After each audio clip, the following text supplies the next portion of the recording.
परिस्थितियाँ इतनी सामान्य है नहीं जितना हमें लग रही हैं। हमें ऐसा लगता है हमारा फ्यूचर सिक्योर है, टेक्नोलॉजी ड्रिवन है, बहुत सारी चीज़ें आसान हो गई हैं, करियर की चॉइसेस एम्पल होने वाली हैं, हमें कोई कन्फ्यूज़न नहीं होगा, हमारी आने वाली जनरेशन बिल्कुल सेफ़ एंड सिक्योर रहने वाली है। कमाल की बात है कि हम देख नहीं पा रहे हैं, कमाल की बात है कि हम समझ नहीं पा रहे हैं। अगर हम अपनी ही सिचुएशंस को देखते कि हम किस परिवेश में बड़े हैं, कौन सा एनवायरनमेंट हमें मिला है, किस तरीके की हमारी कंडीशनिंग हुई है, किस तरीके का हमारे पास मेंटल और फिजिकल एक्सपोजर हुआ करता था, दैट इज़ कम्प्लीटली मिसिंग। और अगर किसी भी बच्चे का मेंटल जो फ्रेम है वो वीक है, उसकी फिजिकलिटी वीक है, वो कैसे कॉम्प्लाई करेगा आने वाली सिचुएशन में। हमें ये भी समझना पड़ेगा कि जो हम सीखते थे, जो हमारे सीखने के तौर तरीके थे, वो आज अप्लाई होते ही नहीं हैं। हमारे टाइम में चीज़ें देर देर में बदलती थी। 50 साल का विकास 10 सालों में होता था, 100 सालों का विकास में 20 साल लग जाते थे। अब पिछले जितने भी 1500 सालों में जितने डेवलपमेंट हुए होंगे, उससे कहीं ज़्यादा एडवांसमेंट पिछले 20 सालों में हो गया है। इतनी तेज़ी से दुनिया बदल गई, इतनी तेज़ी से ऑप्शंस बदल गए। हमारे पास जो चीज़ें पहले हुआ करती थी वो इर्रिलेवेंट हो गई हैं। जब चीज़ें, परिस्थिति, सिस्टम्स इर्रिलेवेंट हो जाएं तो हम इर्रिलेवेंट नहीं हो जाते हैं। तब कॉइन करते हैं वर्ड्स जिसको हम बोलते हैं डिजिटल इमिग्रेंट्स और डिजिटल नेटिव्स। आज के परिवेश में जो बच्चे पैदा हो रहे हैं वो टेक्नोलॉजी के नेटिव हैं, उन्होंने इस युग में जन्म लिया है। लेकिन हम सब डिजिटल इमिग्रेंट्स हैं। हम एक ऐसे फेस से इसमें एंटर कर रहे हैं जहाँ पे कुछ नहीं था और यहाँ पे बहुत कुछ है और बहुत कुछ बदल रहा है। Technology is learning way faster than we can imagine. इतनी फास्ट चेंजिंग इन्वायरमेंट में, फास्ट पेस्ड लाइफ में किस तरीके की कंडीशन, किस तरीके के सिस्टम और किस तरीके के इन्वायरमेंट को हमें शेप करने की ज़रूरत है। हम बहुत सारे फैक्ट्स को इग्नोर करते चले जा रहे हैं डे बाय डे। हम लाइफ को इग्नोर करते चले जा रहे हैं। हम ये भूल रहे हैं कि आज हम जैसे भी अपनी ज़िंदगी जी रहे हैं, आने वाले बच्चों के लिए बहुत कठिन होने वाला है। युवाओं को अगर हम वही एजुकेशन दे रहे हैं, उसी तरीके से सिखा रहे हैं, तो वो कहाँ से कॉम्प्लाई करेंगे। आज आपके पास करियर चॉइसेस थी। आप बैंक मैनेजर बन सकते थे, आप क्लर्क बन सकते थे, आप एक निर्माता बन सकते थे, आर्किटेक्ट बन सकते थे। बहुत सारी चॉइसेस थी दूर दूर तक। ये चॉइसेस आने वाले समय में ख़त्म हो जाएंगी। सब कुछ आर्टिफिशियल इंटेलिजेंस करेगा, सब कुछ मशीन करेगी। ह्यूमन के लिए क्या चॉइसेस रहने वाली हैं। और ह्यूमन से अगर ये बात भी उसको समझ में आती है कि हमें एआई का यूज़ करना सीखना है, तो एआई का हम तो यूज़ करने से रहे, क्योंकि एआई अब हमारा यूज़ करने वाली है। और एआई का भी यूज़ करने के लिए आपको लगातार सीखना पड़ेगा। क्या लगता था कि आपने कोई डिग्री कर ली, बीए कर लिया, बीएससी कर ली, बीकॉम कर लिया, किसी भी सेक्टर में आपने प्रोफेशनल कोर्स कर लिया 3 साल में और आप एक्सपर्ट हो गए। आज एक्सपर्टीज़ हर दिन फिनोमिनल अमाउंट से ग्रो हो रहा है। हमारा नहीं, हमारी इंटेलिजेंस तो रिड्यूस हो रही है, but artificial intelligence is growing. ऐसे समय में क्या इम्पोर्टेंट है? सबसे पहले तो फोकस को डाइवर्ट करना, ओल्ड पैटर्न से मॉडर्न पैटर्न की तरफ सोचना, क्विक फिक्सेस से लॉन्ग टर्म फिक्सेस की तरफ काम करना। कोई प्रॉब्लम हुई बच्चे को, माइंडसेट या साइकोलॉजिकल प्रॉब्लम हुई, हम डॉक्टर के पास लेके चले जाते हैं। कोई मेडिसिन मिल गई या छोटी मोटी काउंसलिंग मिल गई, इंस्पिरेशन मिल गया, मोटिवेशन मिल गया, वो सिचुएशन थोड़े समय के लिए तो डल गई या टल गई, लेकिन बाद में क्या होगा? ये सिचुएशन हो क्यों रही है? क्योंकि इन्वायरमेंट इस तरीके का है और ये इन्वायरमेंट कोई और हमारे लिए फ़िक्स नहीं करेगा। इस इन्वायरमेंट को चेंज करने के लिए हमें और आपको 2 कदम आगे बढ़ाने पड़ेंगे। हमें और आपको फॉरवर्ड सोचना पड़ेगा और ऐसे मेथड्स को अडॉप्ट करना पड़ेगा जो प्रूवन हैं, जो साइंटिफिक हैं, जो हमारे ब्रेन को इवॉल्व करने में सक्षम हैं, न कि ब्रेन की कैपेसिटी को रिड्यूस करने में। आजकल चारों तरफ सनातन धर्म के नियमों, कायदों, कानूनों की बात होती है, सनातन धर्म की बात होती है। सनातन धर्म की बात इसलिए नहीं हो रही है कि हमें हिंदुत्व का एजेंडा या हिंदू राष्ट्र बनाना है, राम राज्य बनाना है। चारों तरफ बात हमें इसलिए करनी पड़ रही है क्योंकि बार बार हमें पलट के जाना पड़ता है। जिस आयुर्वेद को हम गालियाँ देते थे, आज हर व्यक्ति उन आयुर्वेद को उठा रहा है। जड़ी बूटियों को मिला के एंटीबायोटिक्स बनाई जा रही हैं। लेकिन मॉडर्न जो मेडिसिन है, मॉडर्न मेडिसिन में तो बहुत सारे ऐसी चीज़ें हैं जो क्विक फिक्सेस की तरह काम करती है। एक गोली आपको आज रिलीफ देती है, लेकिन लॉन्ग टर्म में वो आपको दूसरी बड़ी बीमारी दे देती है।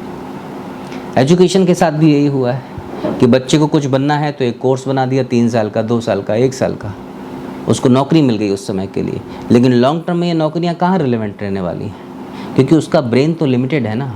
उसको आपने एक ही ऐसी स्किल सिखाई है जिसमें उसको बस वही काम करना आता है। ही इज़ और she is not evolving. Evolution का मतलब होता है कि हमारी अप्रोच साइंटिफिक हो, हम जिस भी क्षेत्र में काम कर रहे हों उसमें नए नए अनुसंधान करने में सक्षम हो, या जो अनुसंधान हो रहे हैं उनको कॉम्प्लाई करने में सक्षम हो। We are getting way back, और जितना हम पीछे चले जा रहे हैं उतना हमें आगे आना बहुत मुश्किल होगा, क्योंकि जो सीढ़ी है, जो लैडर है, वो स्टेप बाय स्टेप चली जाती है। अभी जो सीढ़ी के लैडर्स हैं वो स्टेप बाय स्टेप में अगर एक स्टेप भी आपने मिस कर दिया तो एक स्टेप से तीसरे स्टेप के बीच का जो गैप है वो बहुत बड़ा है, दैट इज़ वेरी ह्यूज। उसको कवर करना नेक्स्ट टू इम्पॉसिबल है। अब लर्निंग पैटर्न में ये हो ही रहा है कि हम रोज़ कुछ ना कुछ छोड़ देते हैं, रोज़ कुछ ना कुछ समझते हुए बस रह जाते हैं। लाइफस्टाइल के इतने सारे चैलेंजेस हैं, अब ऐसे में करने की क्या ज़रूरत है। बहुत कुछ तो किया जा सकता है, लेकिन उस किए जाने से भी पहले समझना ज़रूरी होगा। अब समझाने के लिए बहुत सारे सोर्सेज तो हैं नहीं। हमें अगर लर्निंग एनवायरनमेंट की बात करें, फैमिली के जो कल्चर हैं या फैमिली के रिचुअल्स हैं या फैमिली में जो कंडक्ट्स हैं जिनको हम संस्कार बोलते हैं, वो संस्कार हमारे ऊपर प्रभावी होने चाहिए ना। अब वो संस्कार ही ऐसे हैं कि बच्चा अपने माँ को देखता है, बाप को देखता है। अब माँ बाप दोनों ही जब रिलैक्स कर रहे हैं, दोनों ही इनडिसिप्लिन्ड हैं, दोनों ही डिसइंटीग्रेटेड हैं, तो बच्चे पे क्या फ़र्क पड़ने वाला है। संस्कार चारों तरफ से हम पे हावी होते हैं। हर एक चीज़, हमारे घर का फर्नीचर, हमारे घर के पेट्स, हमारे आसपास का एनवायरनमेंट, हमारी नेबरहुड, हमारे आसपास की हवा, एनवायरनमेंट, ग्रीनरी, पेरेंटिंग, एवरीथिंग, ये सब हमारे मन पे, मस्तिष्क पे संस्कार बनाते हैं। और ये संस्कार धीरे धीरे धीरे इतने ज़्यादा प्रभावी हो जाते हैं कि हमें ढक लेते हैं, आच्छादित कर लेते हैं, और इस आच्छादन से बाहर निकलना बहुत मुश्किल हो जाता है। इसीलिए सिस्टमेटिक एक कल्चरल अरेंजमेंट था जिनको संस्कारों के रूप में हम जानते हैं, 16 संस्कारों के रूप में। उन्हीं संस्कारों में ये बातें बताई गई हैं कि कैसे आपको अपने आप को मेंटली और फिजिकली फ्री बनना है इफ़ेक्ट से, इन्फ्लुएंसेस से। और जितना हम इन इफ़ेक्ट से, इन्फ्लुएंसेस से फ्री होते चले जाते हैं, उतनी हमारे पास चॉइसेस आ जाती हैं। और जितना हम आच्छादित रहते हैं, ढके हुए रहते हैं, उतने ही हम चॉइसलेस हो जाते हैं।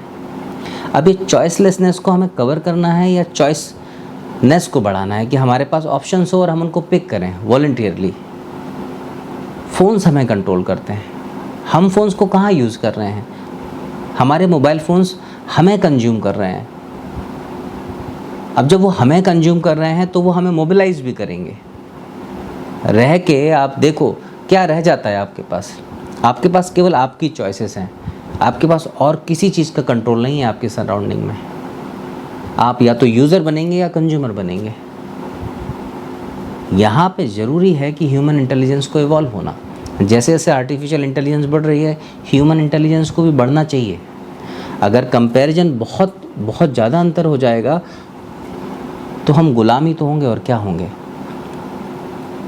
सिचुएशन बहुत आयरॉनिकल है, और इस सिचुएशन में हमें समझना पड़ेगा कि कंडक्ट्स और जो एक्टिविटीज़ हैं वो ऐसी हों कि ह्यूमन इंटेलिजेंस को और ह्यूमन कैपेसिटी को इन्हांस करने वाली हों। इन्फॉर्मेशन वाइज नहीं, परसेप्शन वाइज। इन्फॉर्मेशन तो अवेलेबल है हमारे पास, इन्फॉर्मेशन बहुत ईजीली अवेलेबल है। You think of anything, single command will get you answers. जो आंसर ऐसे होंगे जो शायद बहुत लंबी रिसर्च के बाद भी नहीं मिलते थे, आज बहुत आसानी से अवेलेबल है। तो इन्फॉर्मेशन नहीं, परसेप्शन का एनहांसमेंट होना बहुत ज़रूरी है। तभी उस इन्फॉर्मेशन को हम प्रोसेस कर पाएंगे way better than artificial intelligence और जो मैकेनिकल लर्निंग है या मशीन लर्निंग है।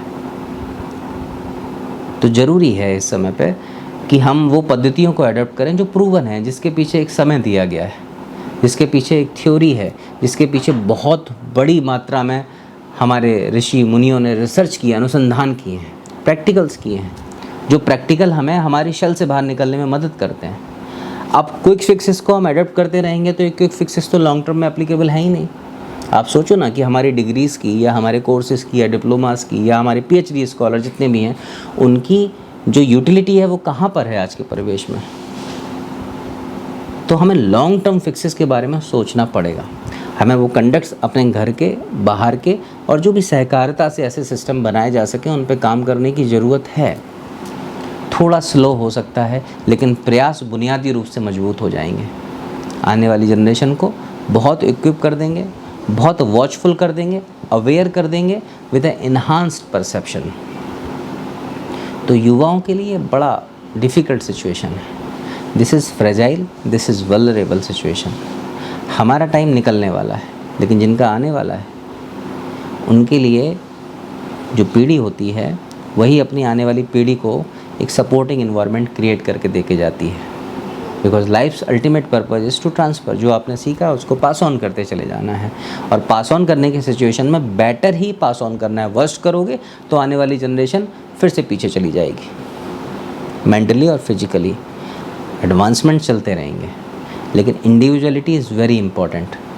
और जितना एक इंडिविजुअल ताकतवर मानसिक और शारीरिक रूप से होता चला जाएगा, समाज भी उतना ही रोबस्ट होगा, समाज ही उतना आउटस्टैंडिंग होगा, समाज ही उतना अनुसंधान को बढ़ावा देगा और धीरे धीरे तकनीकी को ह्यूमन वेलनेस के लिए यूज़ किया जाएगा, ना कि ह्यूमन कंजम्पशन के लिए। ये बात बहुत सोचने वाली है, इस पर बहुत काम करने की ज़रूरत है। जितना नज़रअंदाज करते चले जाएंगे टाइम हाथ से स्लिप होता चला जाएगा और टाइम इज़ टाइम।